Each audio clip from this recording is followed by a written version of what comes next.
bonjour à toutes et tous. Moi, c'est la première fois que j'interviens pour ce point d'actualité jurisprudentielle. Je suis donc juriste, moi, de formation et d'exercice, mais également formatrice indépendante actuellement en matière de lutte contre notamment le harcèlement sexuel au travail, mais j'interviens aussi en matière de lutte contre le harcèlement moral. Euh, et donc, je suis chargée d'essayer de vous brosser une, euh, un panorama des dernières jurisprudences rendues en matière de harcèlement sexuel et moral. Alors, je suis remontée sur une petite année dans mes recherches, une année, parce que sinon, j'aurais pu vous parler des heures de la jurisprudence en matière de harcèlement sexuel et moral, tellement il y en a. Euh, ah oui, alors je vais peut-être vous mettre aussi partager mon écran. Euh, vous le voyez? Oui. Oui, c'est parfait. Oui, oui. Alors, en matière de harcèlement sexuel et moral, on a une diverse facette du contentieux. On va avoir le contentieux qui concerne les définitions du harcèlement sexuel, du harcèlement moral avec des cas d'espèce qui peuvent faire évoluer ou l'interprétation que les juges font d'une partie, enfin de certains mots des définitions. On va avoir tout le contentieux qui concerne l'application de l'aménagement des règles de preuve prévues par le Code du travail. On va avoir la question de la nullité de toutes les sanctions qui sont prises suite à des faits et notamment la rupture du contrat de travail en rapport avec la révélation du harcèlement sexuel ou du harcèlement moral. Ensuite, on a le contentieux des manquements de l'employeur à ses obligations légales et jurisprudentielles euh,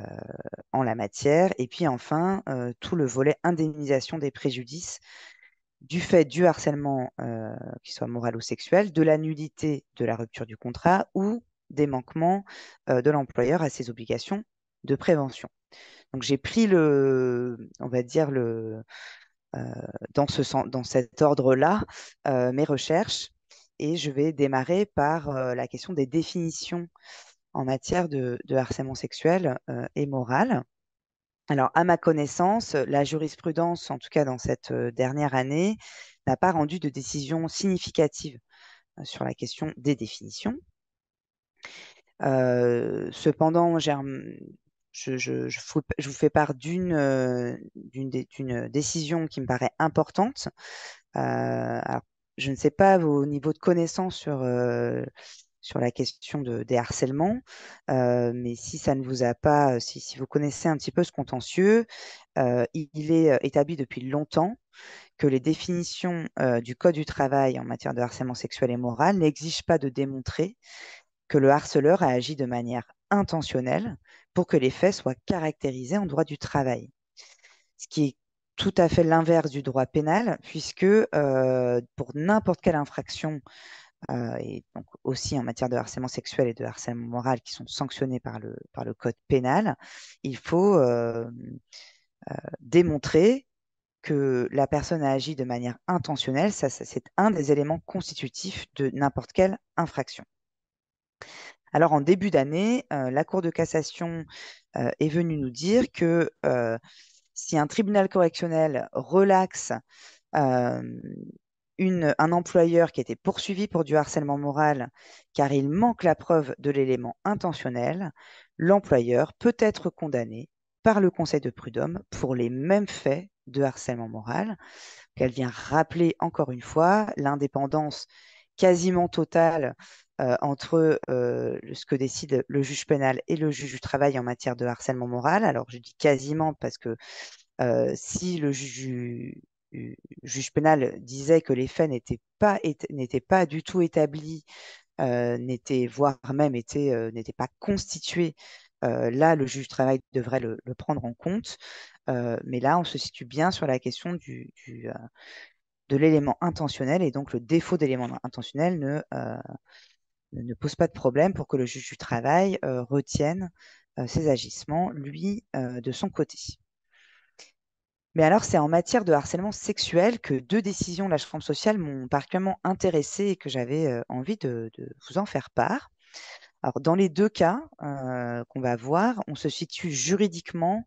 sur le terrain de la preuve et de la gravité du manquement de l'employeur qui permet de prononcer ou pas la résiliation judiciaire du contrat de travail. Pourtant, il m'a semblé important de le traiter et d'aborder ces deux situations sur le volet de l'acception euh, de situations de harcèlement sexuel. Parce que ces deux décisions, elles mettent en exergue que les magistrats sont aujourd'hui en capacité de reconnaître comme du harcèlement sexuel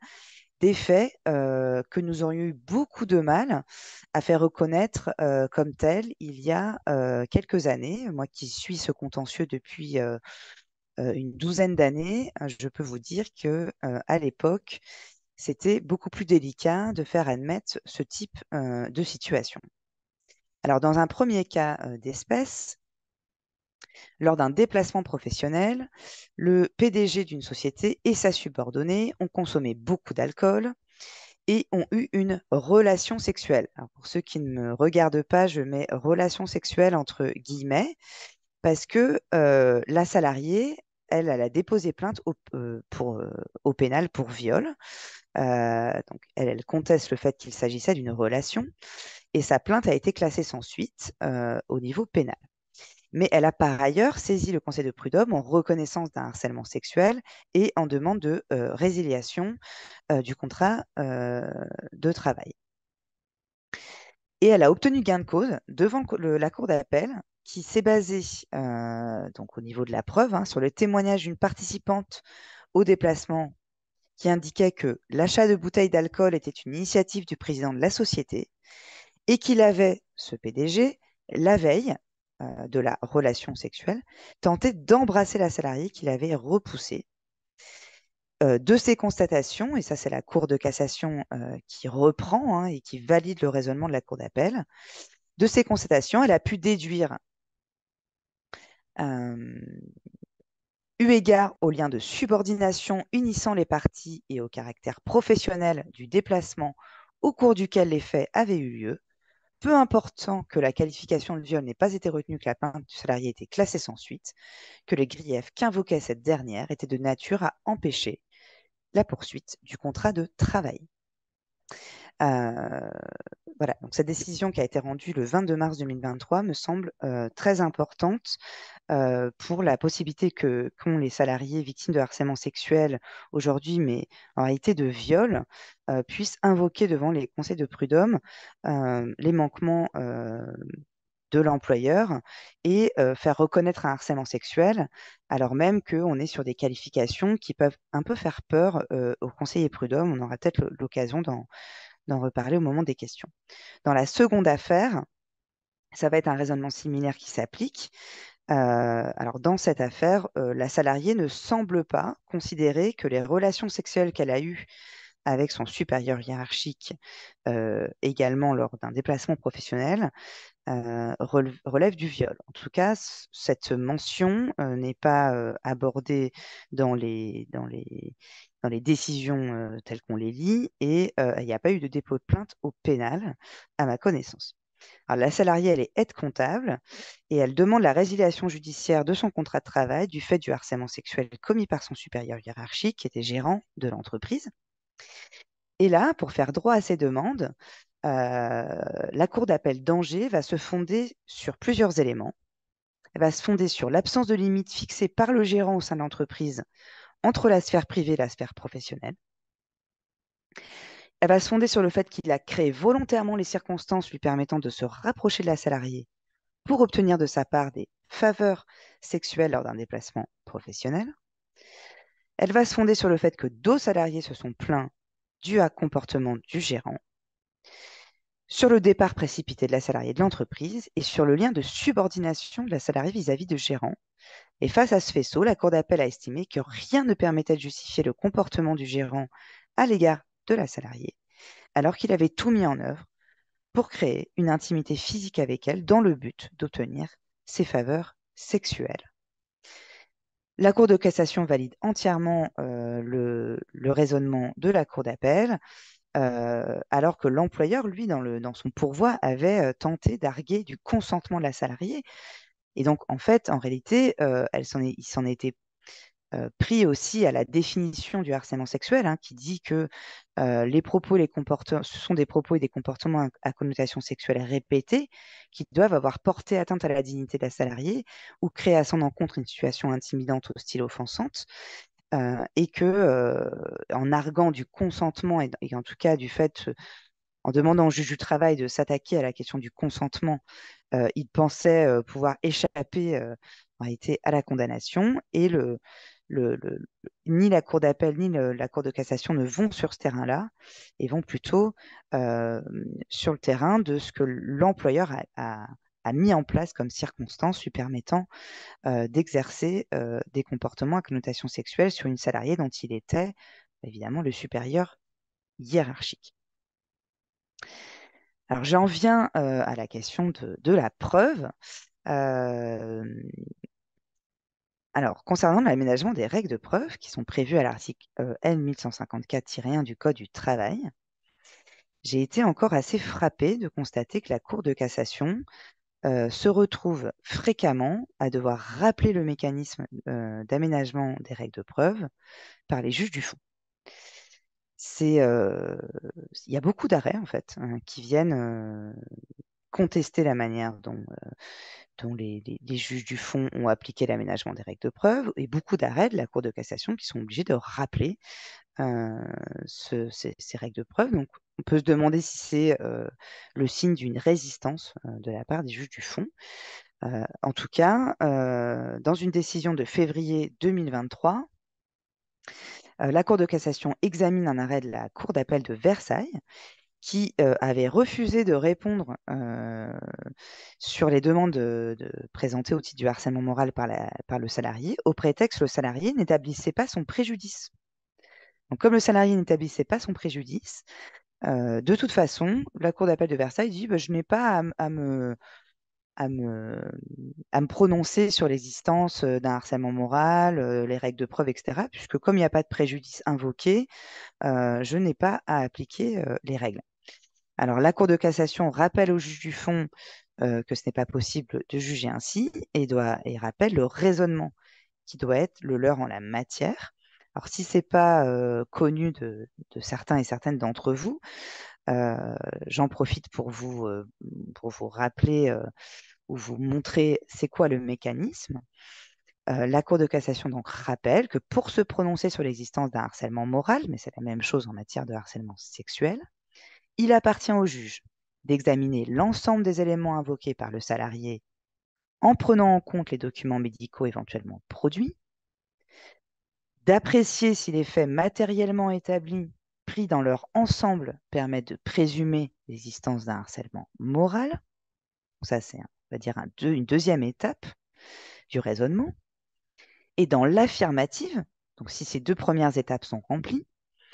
il revient au juge d'apprécier si l'employeur prouve que les agissements invoqués ne sont pas constitutifs d'un tel harcèlement et que ces décisions sont justifiées par des éléments objectifs étrangers à tout harcèlement. Ça, c'est une décision du 15 février 2023 qui a fait l'objet d'une publication au bulletin, puisque j'imagine que la Cour de cassation tape un peu du poing sur la table et veut rendre son arrêt visible pour l'ensemble du contentieux. Mais alors, sur le terrain de la preuve, en fait, c'est des jurisprudences qui pourraient vous paraître annexes à la question du harcèlement sexuel et moral que j'aimerais aborder.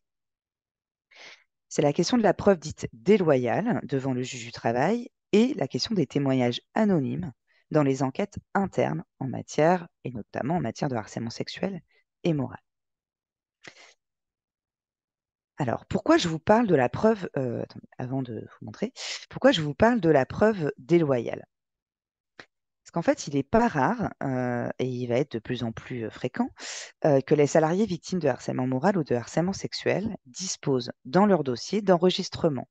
pris à l'insu du harceleur pour démontrer ce dont ils et elles sont victimes sur le lieu de travail.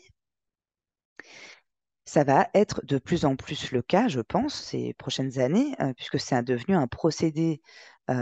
pour faire la preuve qui est à la portée de tout le monde grâce au smartphone. Aujourd'hui, la majorité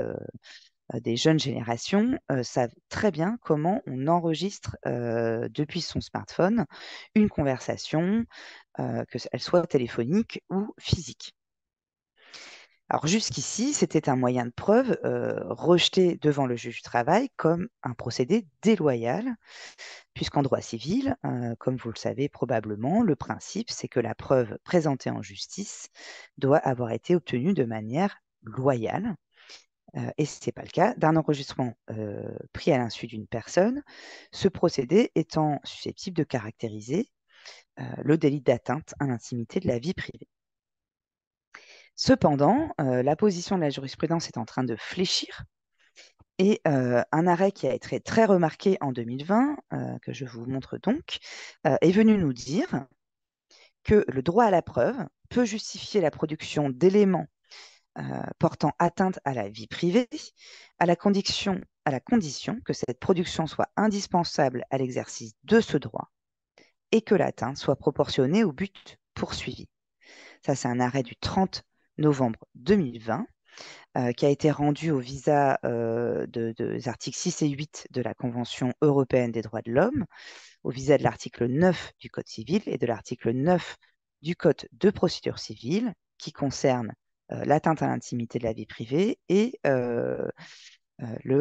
loyauté de la preuve. Cet arrêt, il a été rendu en 2020 au bénéfice d'un employeur qui s'était servi d'un moyen de preuve touchant à la vie privée d'un salarié pour le licencier. Et cet arrêt est depuis confirmé par un certain nombre de cas d'espèce qui viennent comme ça jauger si le moyen de preuve, qui est pourtant illicite, respecte les conditions posées, donc que la production soit indispensable à l'exercice de ce droit et que l'atteinte soit proportionnée au but poursuivi. Alors, en avril 2023, le juge pénal il est venu apporter son grain de sel aussi, en considérant qu'un délégué syndical qui a enregistré l'entretien préalable où il accompagnait un salarié à l'insu du DRH n'a pas porté atteinte à l'intimité de la vie privée du DRH, car l'entretien entre dans le cadre de la seule activité professionnelle du plaignant. Ça, c'est un arrêt du 12 avril 2023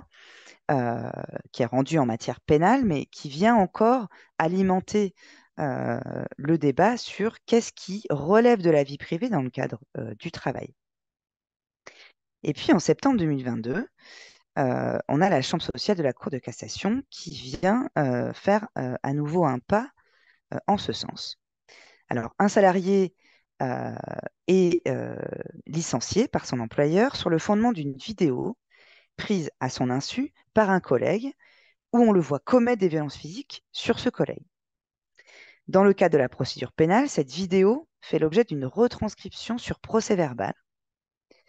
Le salarié est licencié contre son licenciement en arguant qu'il repose sur un moyen de preuve illicite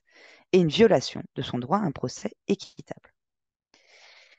Les juges du fond, puis la Cour de cassation lui donnent tort,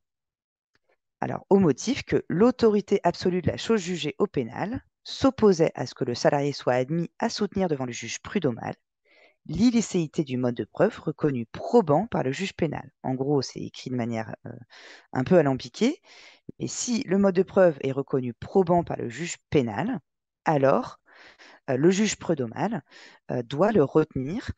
dans le cadre du jugement, dans le cadre du travail. Si je vous parle de tout ça, c'est qu'il me paraît évident qu'il ne manque pas grand-chose, pas beaucoup de marches à franchir pour que soient acceptés définitivement par le juge du travail des enregistrements pris à l'insu des personnes qui harcèlent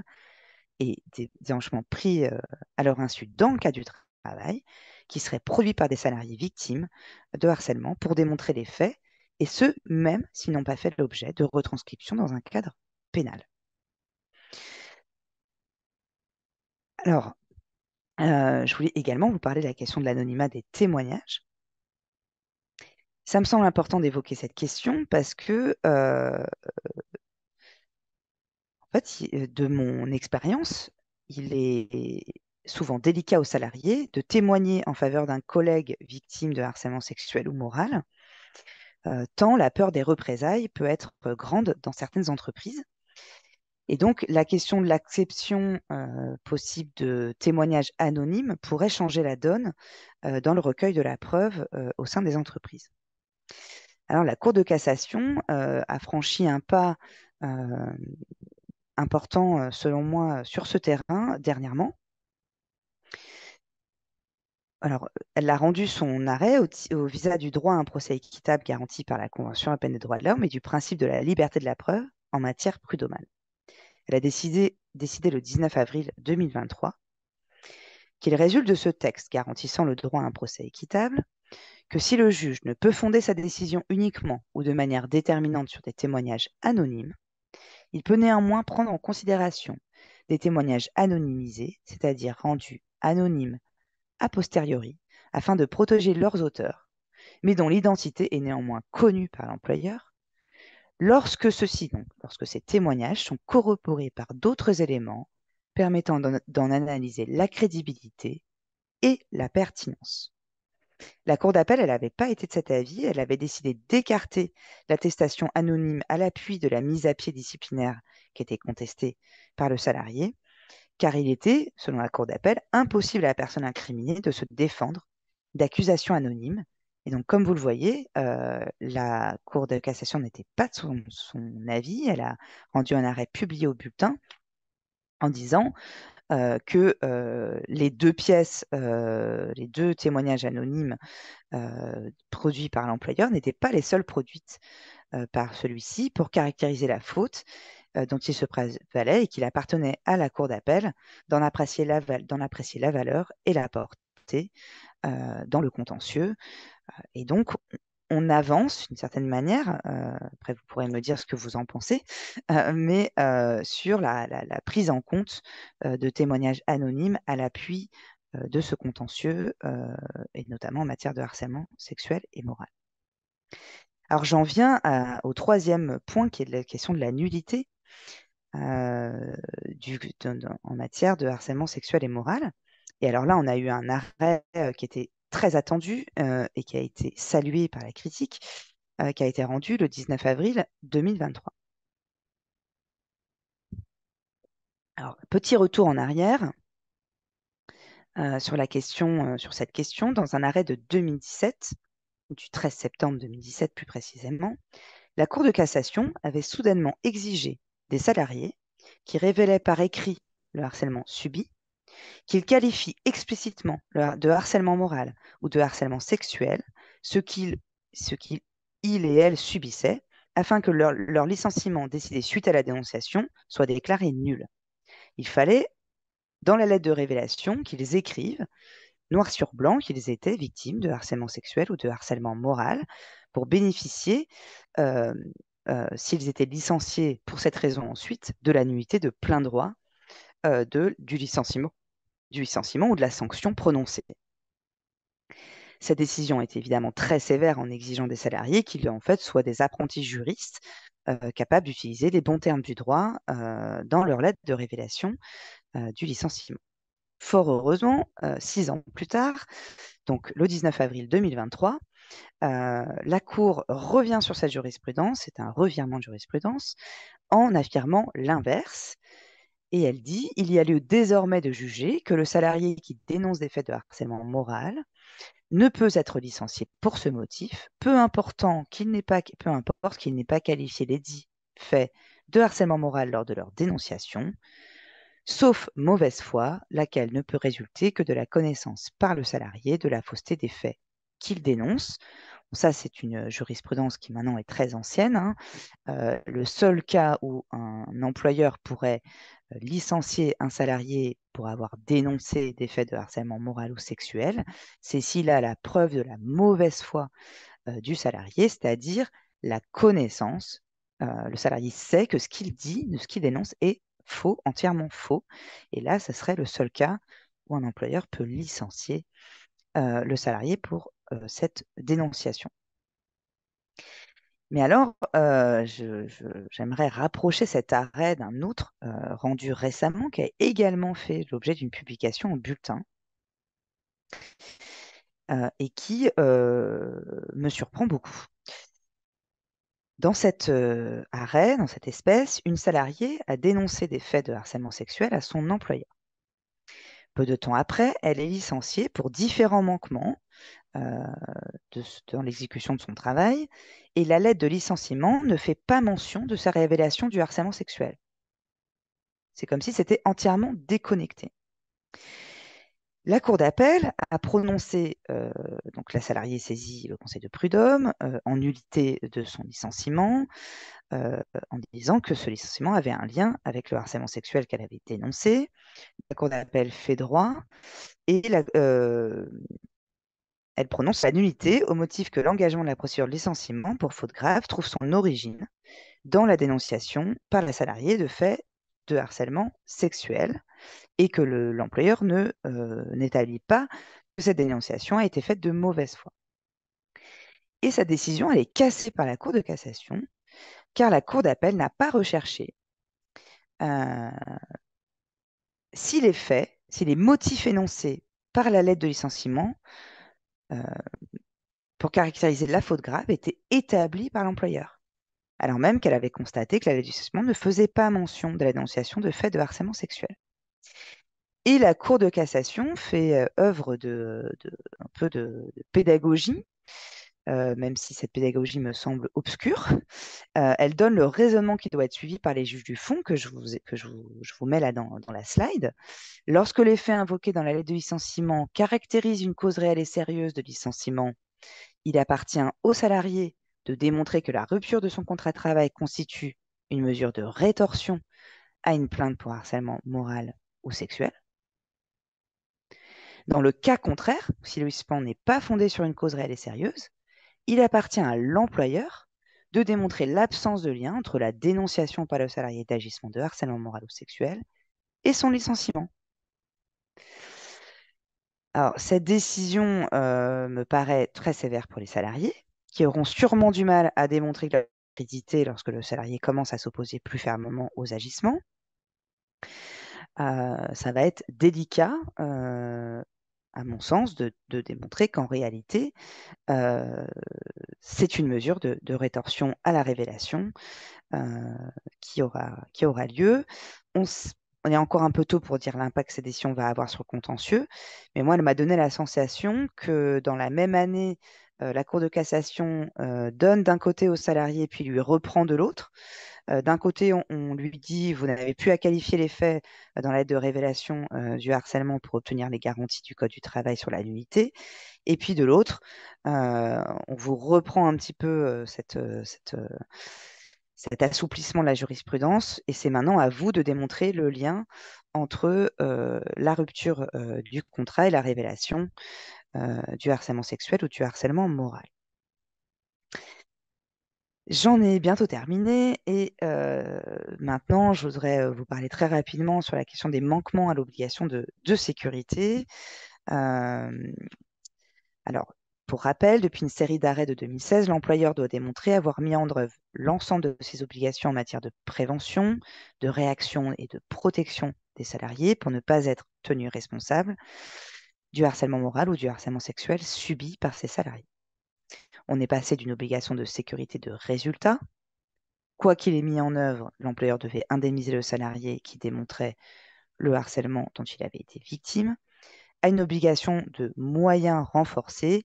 qui permet donc à l'employeur de s'exonérer de sa responsabilité. Pour s'exonérer de sa responsabilité, il doit démontrer avoir mis en place l'ensemble de ses obligations, euh, notamment la formation et la sensibilisation en interne de ses équipes contre le harcèlement sexuel et moral, l'évaluation des risques professionnels en la matière, des mesures de protection immédiate des salariés victimes lorsqu'il est saisi des faits, une enquête interne pour faire la lumière sur les faits, etc. Donc ça, c'est une jurisprudence constante maintenant depuis 2016. Il est également établi depuis cette date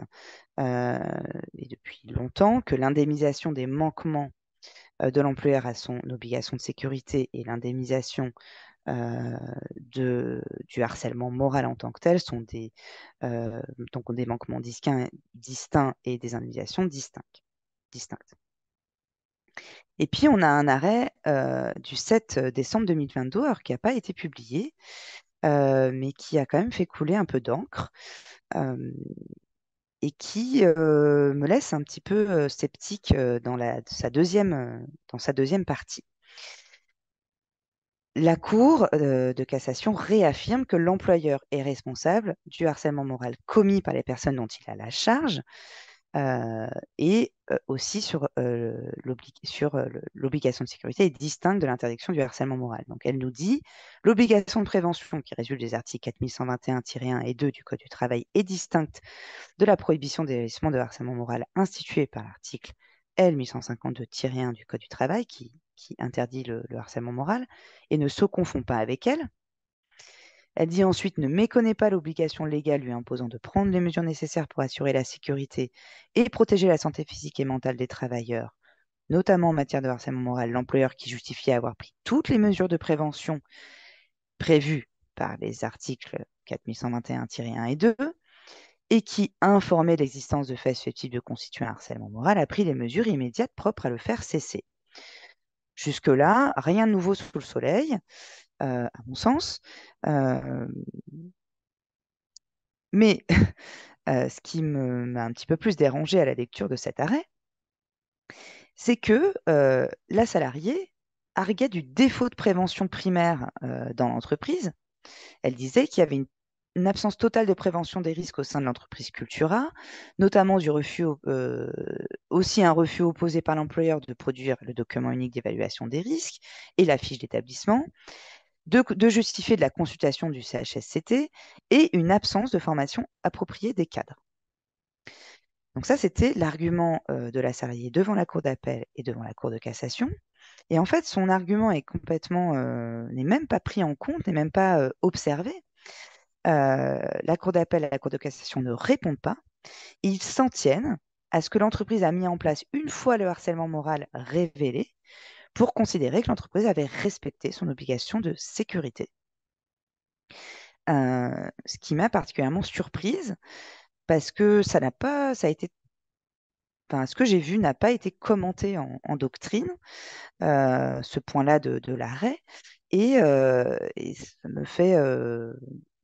j'espère que ce n'est qu'un arrêt isolé, mais c'est à se demander si l'obligation de prévention, le respect de l'obligation de prévention ne fait pas l'objet d'un contrôle restreint aujourd'hui par la Cour de cassation, et qu'à partir du moment où la Cour d'appel ne s'est pas prononcée, la Cour de cassation ne vient pas vérifier ce point-là. Voilà ce que j'avais à vous dire. Juste un tout dernier point et j'en termine sur l'indemnisation, qui était donc ma cinquième grande partie. Euh, c'est comme pour les règles de preuve, j'ai été assez interloquée de constater que la Cour de cassation est obligée de rappeler ce qui peut paraître des évidences,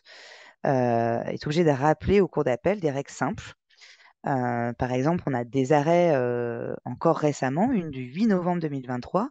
qui vient rappeler aux cours d'appel que l'indemnisation de la nullité, c'est 6 mois de salaire minimum, ce qui est pourtant une règle du Code du travail tout à fait banale. Euh, euh, et on a également une autre du 1er juin de 2023 qui vient rappeler que la réparation de la nullité et du contrat de travail et du préjudice pour harcèlement moral sont distincts, alors que il me semble que c'est tout à fait classique. C'est aussi une décision qui a dû être publiée au bulletin, parce que j'imagine que la Cour de cassation veut également lui donner de la publicité. Encore une fois, ça te fait demander si la résistance des juges du fond n'est pas toujours en marche sur ce contentieux. En tout cas, ce contentieux a multiples facettes, multiples entrées, n'a pas fini de faire parler de lui. Voilà, je vous remercie pour votre écoute.